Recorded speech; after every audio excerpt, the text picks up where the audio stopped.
Welcome to our deep dive. And today we're tackling one of those stories everyone thinks they know, Cain and Abel. We're going right to the source, Genesis chapter 4, and we're going to really dig in and see if we can find anything new. Yeah, I mean, it's an amazing story to really unpack. We're talking about the first siblings, the children of Adam and Eve, according to the Bible, the first humans God created. And right there in the Garden of Eden, we see jealousy, rivalry, and violence. Yeah, because we see Cain, who was a farmer, bringing fruit of the ground, but Abel the shepherd is offering the firstlings of his flock and of their fat portions. This is the best to the best. Like you said, the prime cuts. Yeah. And this is where things get interesting, because the text says God liked Abel's offering better, but it doesn't say why. So why do you think Abel's offering was the favorite?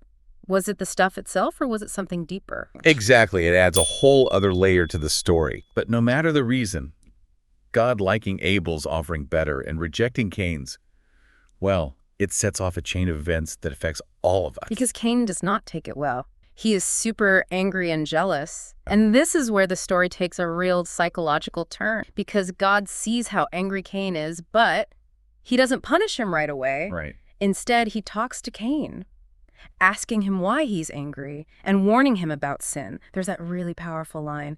Sin is crouching at the door, and its desire is for you, but you must master it. Powerful imagery. Every time I read that, I get chills. Yeah. It's like God's giving Cain a chance to walk away to choose something different. Yeah, God's basically saying you have free will. You can choose to resist this, to master your anger and jealousy. But he doesn't listen, does he? No, he doesn't. And the consequences are devastating, not just for Abel, but for Cain and all of humanity. Okay, so let's talk about that moment when Cain decides he's going to take things into his own hands. He invites Abel out to the field, and, well, we know what happens. This is very clear. Cain rose up against his brother Abel and killed him. Wow. It's stark, chilling. The first murder. Imagine being Cain in that moment, the weight of what he did, not just for him, but for everyone. Heavy burden to carry. It really is. And what follows is this tense back and forth between God and Cain.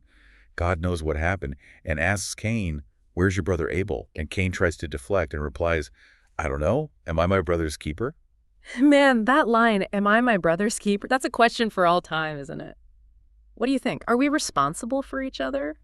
That's a profound question, and one that's been debated forever. But in this story, God's answer is clear. Because Cain's punishment is severe. He's cursed from the ground. From then on, he's a restless wanderer on the earth. It's a punishment that really shows how huge his crime was. He's cut off from the source of life, from the ground that sustained him. Yeah. And that curse, that separation, it becomes part of Cain's whole lineage. But even with all this tragedy, life goes on. Right. Cain has a son, Enoch, and builds a city.